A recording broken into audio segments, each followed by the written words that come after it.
Hello everyone, this is Jyoti from Jyoti judiciary coaching. Hope you all are doing well.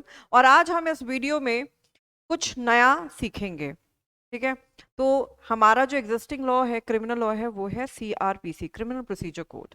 लेकिन recently parliament ने नए criminal law पास करे हैं और सीआरपीसी अब कन्वर्ट होने वाला है भारतीय नागरिक सुरक्षा संहिता, दैट इज बीएनएसएस, है ना। तो कुछ तो डिफरेंस होगा सीआरपीसी और बीएनएसएस में, और उन्हीं डिफरेंसेस को हम आज डिस्कस करेंगे। ऑल दो सारे डिफरेंसेस एक वीडियो में डिस्कस करना इज नेक्स्ट टू इम्पॉसिबल। तो यहाँ पर हम differences with respect to timelines ही पढ़ेंगे। मतलब कि सीआरपीसी में कुछ चीज़ों को लेकर टाइम पीरियड नहीं दे रखा है, लेकिन बीएनएसएस में उन चीज़ों को लेकर टाइम पीरियड दे रखा है। तो इस तरीके के डिफरेंसेस को मैंने शॉर्टलिस्ट किया है और उन्हीं को हम क्या करेंगे, इस वीडियो में डिस्कस करेंगे। तो टाइमलाइन हम किसके रिस्पेक्ट में डिस्कस करेंगे? We will discuss with respect to the investigation, with respect to the trial, with respect to the judgment and etcetera etcetera. ठीक है, चलिए आगे बढ़ते हैं, वीडियो को लेके चलते हैं आगे। सबसे पहला जो डिफरेंस है that is timeline for preliminary inquiry. पहले तो मैं आपको ये बता दूं कि प्रिलिमिनरी इंक्वायरी होती क्या है। देखिए क्या होता है, जब भी एफआईआर दर्ज करवाने के लिए आप जाएंगे तो ऐसा नहीं है कि पुलिस वाले डायरेक्टली आपकी एफआईआर को दर्ज कर लेंगे। हो सकता है कि उनको ये डाउट हो कि वाकई में कोई ऑफेंस हुआ भी है या नहीं हुआ है, या जो ऑफेंस हुआ है वो कॉग्निजेबल ऑफेंस है या नॉन कॉग्निजेबल ऑफेंस है। तो इंस्टेड ऑफ लॉजिंग एफआईआर वो क्या चूज कर सकते हैं? To conduct a preliminary inquiry. इस प्रिलिमिनरी इंक्वायरी का जो स्कोप होगा वो बहुत लिमिटेड है, and that is only limited to know whether offence is cognizable, non cognizable, या कोई ऑफेंस वाकई में हुआ भी है या नहीं हुआ है। तो इसको हम कहते हैं प्रिलिमिनरी इंक्वायरी, जो पुलिस वाले करते हैं। अब इस प्रिलिमिनरी इंक्वायरी के रिस्पेक्ट में हमें सीआरपीसी में कोई प्रोविजन नहीं दे रखा है, कोई भी। और अभी हम जो गवर्न करते हैं, we are govern by Lalita Kumari versus state of UP 2013 Supreme Court case. ठीक है, इस केस में सुप्रीम कोर्ट ने कहा कि प्रिलिमिनरी इंक्वायरी जो है वो 7 दिनों तक कंडक्ट की जा सकती है। पुलिस वाले एफआईआर दर्ज ना करके प्रिलिमिनरी इंक्वायरी कर सकते हैं कंडक्ट, लेकिन उनको अपना रीजन रिकॉर्ड करना पड़ेगा कि उन्हें क्यों ऐसा लगा था और अगर इसे डिले होता है तो वो डिले का भी रीजन जो है वो रिकॉर्ड करेंगे। तो as of now we are only govern with the Lalita Kumari judgment. ठीक है, लेकिन बीएनएसएस में प्रिलिमिनरी इंक्वायरी के लिए प्रोविजन दिया हुआ है। कहाँ दिया हुआ है? Section 173 clause 3 of BNSS. ये कहता है any offence punishable with 3 years और more but less than 7 years। PO may conduct preliminary inquiry within a period of 14 days to ascertain whether any prima facie case exists or not। ठीक है, तो BNSS में preliminary inquiry के लिए भी provision है और उसके लिए टाइम पीरियड भी दे रखा है। ये कहता है कि अगर कोई ऑफेंस 3 साल से पनिशेबल है या उससे ज़्यादा, लेकिन 7 साल से ज़्यादा नहीं, यानी कि 3 से 7 साल के जो ऑफेंसेस हैं उनके लिए प्रिलिमिनरी इंक्वायरी को कंडक्ट किया जा सकता है। और कितने टाइम के लिए प्रिलिमिनरी इंक्वायरी कंडक्ट की जा सकती है? For 14 days। ठीक है, so this is a major difference CrPC and BNSS में। फिर नेक्स्ट देखते हैं timeline with respect to the medical report of the rape victim. Rape victim के मेडिकल एग्जामिनेशन के लिए जो प्रोविजन है वो हमको सेक्शन 164A सीआरपीसी में दे रखा है। ठीक है, जो कि कहता है कि अगर कोई रेप विक्टिम है तो उसके इंफॉर्मेशन देने के 24 घंटे के विदिन उसका मेडिकल एग्जामिनेशन होगा। मेडिकल एग्जामिनेशन भाई एक जो गवर्नमेंट प्रैक्टिशनर होते हैं, मेडिकल प्रैक्टिशनर होते हैं, वही कंडक्ट करते हैं। तो ये प्रोविजन हमें 164A सीआरपीसी में दे रखा है। यहाँ पर क्या एक्स्ट्रा दे रखा है? यहाँ पर भी इन्होंने 24 आवर्स का टाइम दिया हुआ है, लेकिन एडिशनली इन्होंने कहा है कि मेडिकल प्रैक्टिशनर जो है, जिसने एक्चुअली मेडिकल एग्जामिनेशन किया है, he or she has to submit the medical report within a period of 7 days। यानी कि 24 घंटे के विदिन जिस टाइम से इंफॉर्मेशन आया है पुलिस वालों को, जो रेप विक्टिम है उसको मेडिकल एग्जामिनेशन के लिए भेजा जाएगा, और जो जिसने मेडिकल एग्जामिनेशन कंडक्ट किया है वो 7 दिन के विदिन इस मेडिकल रिपोर्ट को पुलिस वालों को सबमिट करेगा। तो ये 7 डेज का प्रोविजन जो है वो सीआरपीसी में नहीं दे रखा है। खाली 24 आवर्स के विदिन जाएगा, ये विक्टिम को भेजा जाएगा मेडिकल एग्जामिनेशन के लिए, वो दे रखा है। ठीक है, तो this is additional point which is in BNSS but not in CrPC. Next देखिए, timeline for framing of charges and discharge application. अब इससे पहले मैं आपके पास जाऊं चार्ज, डिस्चार्ज और कमिटल के बारे में हम पहले डिस्कस कर लेते हैं कि ये होते क्या हैं। देखिए क्या होता है, यहाँ पर मैं जो बात करूंगी, I will talk about trial before court of session. आपको पता होगा सीआरपीसी में जो ट्रायल है वो 3-4 तरीके की दे रखी है। Trial of court of session, trial warrant trial दे रखा है, ठीक है, पुलिस रिपोर्ट पर जो होता है, कंप्लेंट पर जो होता है, एंड देन हमको समरी ट्रायल्स भी दे रखी हैं। 3-4 तरीके के हमें प्रोविजंस जो हैं वो दे रखे हैं। या अगर हम सीआरपीसी देखेंगे तो सेक्शन 225 से सेक्शन 265 तक हमें जो है ट्रायल के प्रोविजंस दिए हुए हैं। 265 तक दे रखे हैं, है ना। ये सीआरपीसी में हमें ट्रायल के दे रखे हैं, और ट्रायल इसमें 3-4 तरीके की, 4 तरीके की ट्रायल जो है वो यहाँ पर हमें एक्सप्लेन करी हुई है। तो यहाँ पर हम जो बीएनएसएस में बात कर रहे हैं, we are only discussing with respect to the trial before court of session. अब क्योंकि ट्रायल कोर्ट ऑफ सेशन को कंडक्ट करनी है, तो क्या होता है, मैटर पहले कोर्ट ऑफ सेशन को कमिट किया जाता है। डायरेक्टली नहीं पहुंच जाता है मैटर कोर्ट ऑफ सेशन के पास, बल्कि कोर्ट ऑफ सेशन को मैटर जो आपके जो JM1 होते हैं, जुडिशियल मजिस्ट्रेट फर्स्ट क्लास हो गए, वो क्या करते हैं, वो ऊपर मैटर को कमिट कर। तो वो जो कमिटल का प्रोविजन है वो हमको सेक्शन 209 सीआरपीसी में दे रखा है कि भाई जुडिशियल मजिस्ट्रेट जो है first class, he is not competent to try the case for particular offence, तो वो मैटर क्या करेगा, कोर्ट ऑफ सेशन को कमिट कर देगा, ठीक है। फिर कमिटल के बाद क्या होता है, court of session he decide करता है कि भाई इस फलाने केस में एक्यूज ने के अगेंस्ट में चार्जेस फ्रेम हो रहे हैं या चार्जेस फ्रेम नहीं हो रहे हैं। चार्जेस फ्रेम अगर हो रहे हैं तो वो चार्ज फ्रेम कर देता है, अगर नहीं हो रहे हैं तो वो डिस्चार्ज कर देता है। तो कोर्ट ऑफ सेशन जो डिस्चार्ज करता है सीआरपीसी में, वो सेक्शन 227 सीआरपीसी में करता है। वही अगर चार्ज फ्रेमिंग की बात करें तो वो 228 सीआरपीसी में चार्ज को फ्रेम करता है। तो कैसे लिंकिंग बना, 209 में मैटर कोर्ट ऑफ सेशन को कमिट हुआ, ठीक है। फिर कोर्ट ऑफ सेशन डिसाइड करेगा कि एक्यूज को डिस्चार्ज करना है या उसके अगेंस्ट में चार्ज फ्रेम करना है। चार्ज क्या होते हैं, चार्ज भाई एलिगेशन होते हैं कि एक्यूज ने मर्डर किया है, किडनैपिंग किया है, थेफ्ट किया, एटसेट्रा एटसेट्रा। और ये जो चार्ज लगाए जाते हैं, इन्हीं चार्जेस पर क्या होता है, ट्रायल को कंडक्ट किया जाता है। कि मतलब ट्रायल में क्या होगा, एक्यूज डिस्प्रूव करेगा कि उसने मर्डर नहीं किया है, उसने किडनैपिंग नहीं किया है। वही प्रोसिक्यूशन क्या करेगा कि एक्यूज ने मर्डर किया है, किडनैपिंग किया है, एटसेट्रा एटसेट्रा, जो भी चार्जेस फ्रेम किए गए हैं वो। तो पूरी ट्रायल जो होती है वो चार्जेस पर चलती है। Entire trial goes upon charges, ठीक है। अब बीएनएसएस क्या कह रहा है, देखिए इन तीनों ही सेक्शन में अगर मैं आपको बताऊं तो किसी भी तरीके का कोई टाइम पीरियड नहीं दे रखा है कि डिस्चार्ज करने के लिए कोई एप्लीकेशन लगाई जा सकती है इतने टाइम पीरियड पे, या कोर्ट को, कोर्ट ऑफ सेशन को इतने टाइम में चार्ज फ्रेमिंग करना ही करना है। लेकिन बीएनएसएस में दे रखा है। तो मैटर अगर अगर मान लीजिए कि इसमें कमिट किया जा चुका है ना, तो कमिटल के बाद, कमिट होने के बाद within period of 60 days, within period of 60 days accused क्या कर सकता है, एप्लीकेशन लगा सकता है कि उसको डिस्चार्ज कर दिया जाए, ठीक है। अगर मान लीजिए कमिटल हो गया है लेकिन अभी चार्ज फ्रेमिंग की स्टेज नहीं आई है, तो उसके लिए एप्लीकेशन लगा सकता है एक्यूज कि आप मुझे प्लीज डिस्चार्ज कर दीजिए।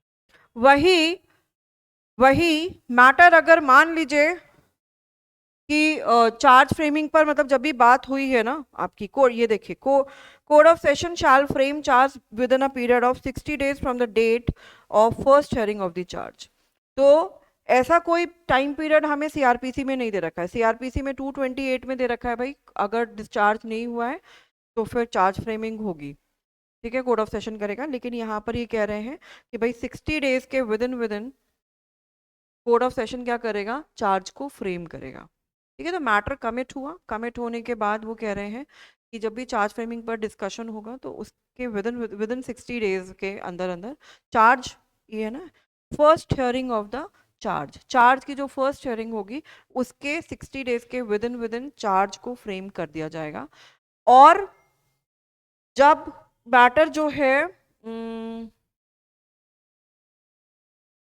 कमिट जहां से हुआ है, from the date of committal, ठीक है, from the date of committal, वहां से वो 60 डेज के विद इन एप्लीकेशन लगा सकता है कि उसको डिस्चार्ज कर दिया जाए। देखिए मैं यहाँ पर आपको बताती हूँ, इधर फ्रेश पेज पे बताती हूँ आपको क्या कह रहे हैं। यहाँ पर अगर मान लीजिए मैटर कमिट हुआ टू कोड ऑफ सेशन, तो वो कह रहा है कि यहाँ से 60 डेज तक तो क्या किया जा सकता है, एक्यूज्ड एप्लीकेशन लगाएगा कि मुझे डिस्चार्ज कर दिया जाए।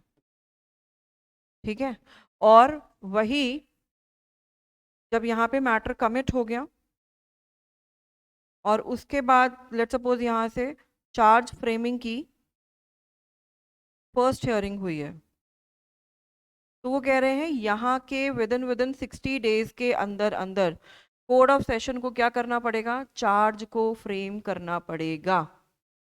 लेकिन ऐसा कोई प्रोविजन हमें सीआरपीसी में नहीं मिलता है, ये हमें बीएनएसएस में ही दिया हुआ है। सेक्शन नंबर्स को अपन लोग देख लेते हैं। सेक्शन नंबर देखिए यहाँ पे 232 बीएनएसएस की एप्लीकेशन लगाई जा सकती है, और यहाँ पर हमको मिला है सेक्शन 251 बीएनएसएस, जहाँ पर 60 डेज के within court of session को चार्ज को फ्रेम करना पड़ेगा। तो this is the difference between CrPC and BNSS. फिर देखिए नेक्स्ट देखिए, timeline for pronouncing judgment in a criminal trial. अब देखिए ट्रायल चली, दोनों पार्टीज ने अपने अपने एविडेंसेस दिए, ठीक है, जजमेंट अब देना है, पेंडिंग रह गया है। तो अगर हम सीआरपीसी की बात करें ना, तो सीआरपीसी में है सेक्शन 353 जो कहता है a judgment in any criminal court shall be pronounced either immediately after the termination of the trial or at some subsequent time. यहाँ सीआरपीसी में क्या लिखा हुआ है, or at some subsequent time. Subsequent time कितना, this is not given in CrPC. इसके respect में case है Anil Rai versus state of Bihar, जो ये कहता है subsequent time means time could be stretch to 6 weeks and not beyond that. ठीक है, तो सीआरपीसी की बात करें तो खाली कहा है कि जैसे ट्रायल खत्म होती है जजमेंट इमीडिएट दे दीजिए या फिर किसी सब्सिक्वेंट टाइम पे। Subsequent time means according to Anil Rai versus state of Bihar 6 हफ्ते के विद इन आप जजमेंट अपना प्लेस कर दीजिए। वही अगर हम बीएनएसएस की बात करें तो इसका सेक्शन 258 है बीएनएसएस का, जो कहता है कि court of session after hearing argument shall give the verdict within a period of 30 days which can be extended to 45 days. तो 30 डेज के विद इन जजमेंट देना है, और एक्सटेंशन कितना दे रखा है, 45 डेज का दे रखा है। इसके विद इन अपना जजमेंट वो कोर्ट जो है वो पास करेगा, लेकिन ऐसा टाइम पीरियड सीआरपीसी में हमें नहीं दे रखा है। फिर नेक्स्ट देखिए, timeline for discharging the accused if complainant remains absent. अब आप सभी को पता होगा सीआरपीसी में अगर हम किसी क्राइम का अगर हम एफआईआर दर्ज कराना चाहते हैं, तो एफआईआर दर्ज कराने के साथ साथ we have option to file the complaint before the magistrate. ठीक है, तो कंप्लेंट की ट्रायल जो होती है वो अलग तरीके से होती है और उसकी थोड़ी प्रोसीडिंग्स भी डिफरेंट होती हैं। तो we can either file a FIR or we can file a complaint to magistrate. FIR जाती है पुलिस ऑफिसर। ठीक है, तो यहाँ पर सेम प्रोविजन सीआरपीसी में भी है 249 में, जो कहता है कि अगर जो ऑफेंस है ना वो जो है आपका नॉन कॉग्निजेबल है। मैं अभी सीआरपीसी के बारे में बता रही हूँ। नॉन कॉग्निजेबल ऑफेंस है, कंपाउंडेबल है, और कंप्लेनेंट जो है डेट पर नहीं अपीयर हुआ। तो उस सिनारियो में 249 कहता है कि भाई एक्यूज को वहीं के वहीं डिस्चार्ज कर दिया जाए। ठीक है, लेकिन ये बीएनएसएस क्या कहता है, बीएनएसएस का सेक्शन 272 ये कहता है कि सेम बात है कि अगर केस जो है आपका, देखिए, when the proceeding have been instituted on complaint and on a day fixed for the hearing of the case, the complainant absent and offense may be lawfully compounded, यहाँ पे भी ये दे रखा है सीआरपीसी में, is not a cognizable offense। not a cognizable offense मतलब that is a non cognizable offense, वो भी मैंने आपको बता दिया। the magistrate may after giving 30 days time to complainant be present in his discretion at any time before charge framing discharge the accused। तो यहाँ पर एक्स्ट्रा पॉइंट क्या है, 30 डेज का टाइम दिया हुआ है कि मजिस्ट्रेट क्या करेगा, अगर कंप्लेनेंट अपीयर नहीं हुआ है जिस डेट पर उसे अपीयर होना था, तो 30 दिन का टाइम देगा कि आप भाई इसके विद इन अपीयर हो जाइए, और अगर अब अपीयर नहीं होगी तो फिर एक्यूज को हम डिस्चार्ज कर देंगे। तो एडिशनल पॉइंट क्या है, 30 डेज का time, which is not given in CrPC but under section 272 of BNSS. फिर नेक्स्ट देखिए, timeline for informing about the progress of investigation to victim. देखिए सीआरपीसी में ऐसा कोई प्रोविजन नहीं है जिसमें पुलिस वाले इंफॉर्मेंट को बताएं कि भाई उनकी इन्वेस्टिगेशन का स्टेटस क्या है, लेकिन बीएनएसएस में दिया हुआ है कि अगर मैंने कोई एफआईआर दर्ज कराई है तो पुलिस वाले मुझे भी इंफॉर्म करेंगे कि इन्वेस्टिगेशन का स्टेटस क्या है, और उसका टाइम पीरियड क्या दे रखा है इन्होंने, 90 डेज का पीरियड दे रखा है। देखिए क्या कह रहे हैं, provides that police officer to inform the progress of the investigation to the informant or victim within a period of 90 days. Means of informing also includes electronic communication mode, मतलब कि इलेक्ट्रॉनिक आप व्हाट्सएप के message या फिर text messages phone पे या फिर email के थ्रू क्या किया जा सकता है, इन्फॉर्मेंट को बताया जाएगा कि इन्वेस्टिगेशन का स्टेटस क्या है with in a period of 90 days जब से इन्वेस्टिगेशन शुरू हुई है। ठीक है, जो कि हमें सीआरपीसी में इस तरीके का कुछ भी नहीं दे रखा है। अभी अगर हम सीआरपीसी की बात करें तो यहाँ पर क्या होता है, जब चार्जशीट फाइल की जाती है उस टाइम पर इन्फॉर्मेंट को बताया जाता है कि भाई चार्जशीट फाइल हुई है या क्लोजर रिपोर्ट फाइल हुई है, ठीक है ना, तब इन्फॉर्म किया जाता है। लेकिन अब बीएनएसएस में 90 डेज के विद अगर इन्वेस्टिगेशन चल रही है उसके विदन जो है इन्फॉर्म किया जाएगा कि इन्वेस्टिगेशन का स्टेटस क्या है। नेक्स्ट देखते हैं timeline for further investigation. Further investigation क्या होती है, पहले मैं आपको ये बता दूं। देखिए इन्वेस्टिगेशन जो होती है वो एफआईआर के लॉन्च होने के बाद शुरू होती है ना, ये तो हम सभी को पता है। लेकिन क्या होता है फर्दर इन्वेस्टिगेशन, जब इन्वेस्टिगेशन खत्म हो चुका है और इंक्वायरी शुरू हो गया है लेकिन फिर भी इन्वेस्टिगेशन को जारी रखा जा रहा है। ठीक है, जैसे कि यहाँ पर एफआईआर आपका दर्ज हुआ, फिर इन्वेस्टिगेशन हुआ, इन्वेस्टिगेशन की रिपोर्ट दी जाती है मजिस्ट्रेट को, और उसके बाद क्या होता है यहाँ से इंक्वायरी शुरू हो जाता है। लेकिन इंक्वायरी स्टेज पे भी क्या हो रहा है, इन्वेस्टिगेशन सब्सिक्वेंटली चल रही है। तो इसी इसी इन्वेस्टिगेशन को हम क्या कहते हैं, फर्दर इन्वेस्टिगेशन। इसको हम कहते हैं फर्दर इन्वेस्टिगेशन। ठीक है, तो यहाँ पर ये कह रहे हैं, इसका प्रोविजन हमें सीआरपीसी में भी मिलता है, सेक्शन 173 क्लॉज 8 सीआरपीसी में। ठीक है, इसका प्रोविजन हमको मिलता है सीआरपीसी में, और सिमिलर ही है। एडिशनल क्या है कि पूरा सेक्शन सेम ही है, ये 173 क्लॉज 8 की तरह ही है। एडिशनल पॉइंट ये है, provided that further investigation during the trial may be conducted with the permission of the court, with the court trying the case, and same shall be completed within a period of 90 days, which may be enhanced with further permission. देखिए यहाँ पे दो तीन चीज़ें हैं कि further investigation police officers जो होते हैं वो अपने डिस्क्रिप्शन पर आगे कंटिन्यू कर सकते हैं। जैसे लेट सपोज आप खुद सोचो कि इन्वेस्टिगेशन खत्म हो गया, रिपोर्ट फाइल हो गई, लेकिन पुलिस वालों को उस केस के रिस्पेक्ट में कुछ नया एविडेंस मिलता है, तो वो नया एविडेंस डस्टबिन में थोड़ी ना फेंकेंगे, उस नए एविडेंस को भी as a supplementary chargesheet file की जाती है और वो कोर्ट में दी जाती है। तो वो जो एडिशनल एविडेंस आया इन्वेस्टिगेशन खत्म होने के बाद, तो उसको फर्दर इन्वेस्टिगेशन कहा जाता है, और जो रिपोर्ट होती है वो सप्लीमेंट्री चार्जशीट होती है। ठीक है, अब यहाँ पर क्या होता है, पुलिस वाले जो है इन्वेस्टिगेशन अपनी मर्जी से कर सकते हैं लेकिन ट्रायल के ड्यूरेशन पर नहीं। लेकिन क्या होता है, मजिस्ट्रेट, एक्चुअली यहाँ पे एक क्वेश्चन ये होता है कि पुलिस वाले अपनी मर्जी से कर रहे हैं, व्हाट इफ पुलिस वाले नहीं कर रहे हैं बट मजिस्ट्रेट वांट कि पुलिस वाला फर्दर इन्वेस्टिगेशन करे, ठीक है ना, तो उसके रिस्पेक्ट में सीआरपीसी वाज साइलेंट, और उसके लिए बहुत सारे केसेस हैं। Although in detail we can not discuss in this video. आप तो ये मान के चलिए कि मजिस्ट्रेट जो है ट्रायल की स्टेज पर फर्दर इन्वेस्टिगेशन का ऑर्डर दे सकता है, और अगर दिया है तो that investigation should be completed with in a period of 90 days, और अगर फर्दर एक्सटेंशन चाहिए तो that further extension will be granted only with the permission of the court जो कि उस केस का ट्रायल कर रहा है। ठीक है ना, तो ये जो है एडिशनल पॉइंट है जो कि बीएनएसएस में दे रखा है। कौन से सेक्शन में है, सेक्शन 193 क्लॉज 9, और फर्दर इन्वेस्टिगेशन सीआरपीसी की मैं बात करूं तो वो हमको दे रखा है सेक्शन 173 क्लॉज 8 में। ठीक है, तो this was it in this video. I have discussed many timelines, और मिलेंगी तो और डिस्कस करेंगे हम दूसरी वीडियो में। Thank you so much for listening me. If you like video please उसको लाइक करिए, सब्सक्राइब करिए और अपने फ्रेंड्स के साथ शेयर भी करिए। Thank you so much, take care, bye bye, good night.